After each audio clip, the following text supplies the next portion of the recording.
अस्सलामुअलैकुम, मतलब कैसे हैं वीडियो को आप भी खैरियत से होंगे। तो मैं आज आपको काउंटडाउन का एक्सरसाइज 4A का जो कि यहाँ पे छुप गया है, मैं आपको क्वेश्चन 2 का करवाऊंगी। इस क्वेश्चन 2 में लिखा है which of the following pairs of numbers are coprime sorry. तो मैं इसका पहला करवाऊंगी आपको को-प्राइम्स का मतलब होता है कि जैसे कि अगर आपका इसका आंसर आपको इसका HCF लेना है, अगर आपको इन दोनों के HCF आपने अगर इसका इन दोनों का HCF लिया और इसमें अगर आपका आंसर 1 आता है तो आपको तो ये को-प्राइम्स है, लेकिन अगर कोई और नंबर आता है तो ये को-प्राइम्स नहीं है। तो मैं आपको क्वेश्चन करके दिखाती हूँ।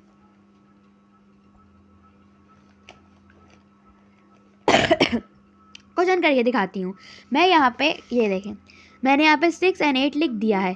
अब हम लोग क्या करेंगे, अब यहाँ पे हमने लाइन ड्रॉ करनी है, पहले 6 और फिर हम यहाँ पर एक और लाइन ड्रॉ करेंगे जिसे हम लिखेंगे 8।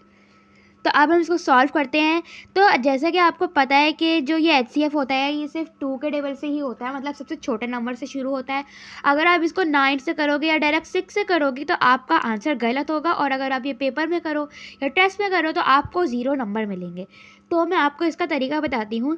आपको सबसे छोटे नंबर से शुरू करना है, जैसे कि है वो 2, और 1 से करेंगे तो 1 से नहीं होगा तो हम 2 से करेंगे।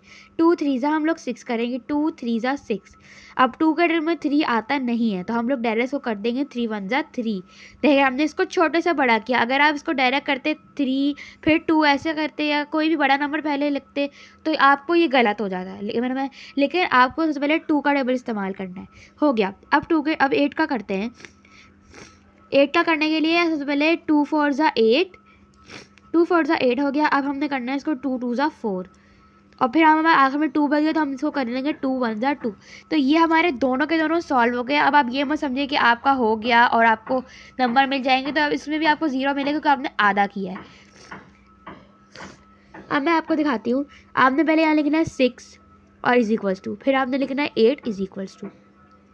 अब यहाँ पर जो ये नंबर्स होते हैं जिनसे आपने इसको डिवाइड किया है या मल्टीप्लाई किया है, सॉरी, आपने उनको यहाँ लिखना होता है। जैसे कि 6 का है अगर 6 है 2 और 3, तो हमने यहाँ पे लिखना है 2, और हमने इसको मल्टीप्लाई किया तो यहाँ मल्टीप्लाई की साइन आएगी, मल्टीप्लाई 3, और हम यहाँ पे 1 भी लिखना है क्योंकि 1 से भी हो चुका है, मल्टीप्लाई 1। अब यहाँ पर हमने 8 के लिख रहे हैं। 8 के कितने हैं, 8 के 3 हैं, 2 मल्टीप्लाई 2 मल्टीप्लाई 2 और मल्टीप्लाई 1। अब हम इसको मिलाएंगे, मतलब इनमें देखेंगे हमें कॉमन कौन से मिल रहे हैं। मतलब यहाँ पे मिल रहा है 2, ये 2 हमें कॉमन मिल रहा है जो 6 में भी है और 8 में भी है, और दूसरा मिल रहा है 1।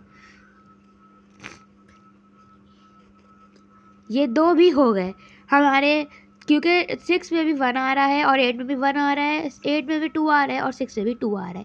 और अगर आप देखें यहाँ पर तो और कोई भी कॉमन नहीं है जो यूँ हो या यूँ हो या यूँ हो, जैसे भी हो नहीं हो रहा। तो अब हम यहाँ पर आंसर हमारा आएगा HCF, हम लोग यहाँ पर लिखेंगे क्योंकि हमने ये HCF से किया, फ्रैक्शन किया है, तो हम यहाँ पे लिखेंगे 2। अब यहाँ पे मल्टीप्लाई की साइन है तो मल्टीप्लाई नहीं हटेगा, 2 मल्टीप्लाई 1, तो इसका आंसर हमारे पास आएगा 2। तो अब जैसे कि मैंने आपको शुरू में बताया था कि को-प्राइम्स वो होते हैं जिसमें HCF के बाद हमारा आंसर 1 आए तो वो को-प्राइम्स पर कहलाते हैं, लेकिन अगर नहीं है तो वो को-प्राइम नहीं कहलाते। तो ये हमारा आंसर 2 आया है तो ये को-प्राइम नहीं है।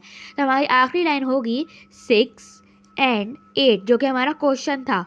6 and 8 आर नॉट को-प्राइम्स, क्योंकि हमारे पास आंसर इसका 2 आया है ना कि 1। अगर 1 आता तो हम यहाँ लिखते 6 and 8 आर को-प्राइम्स, लेकिन हम यहाँ पर 2 आया तो हम लिखेंगे 6 and 8 आर नॉट को-प्राइम्स।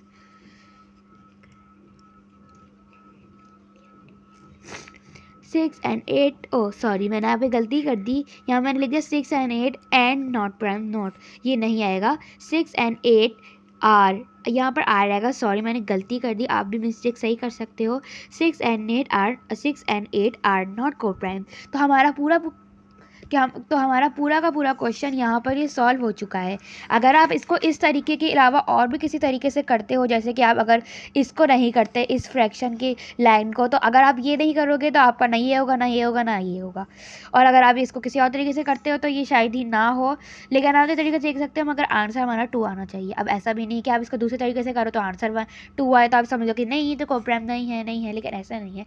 पूरा जो क्वेश्चन है हमें इसी तरीके से इस क्वेश्चन को करना है, तभी आपको इसमें जिसमें 2 में से 2 या फिर 30 में से 30 या 100 में से 100 मिल सकते हैं।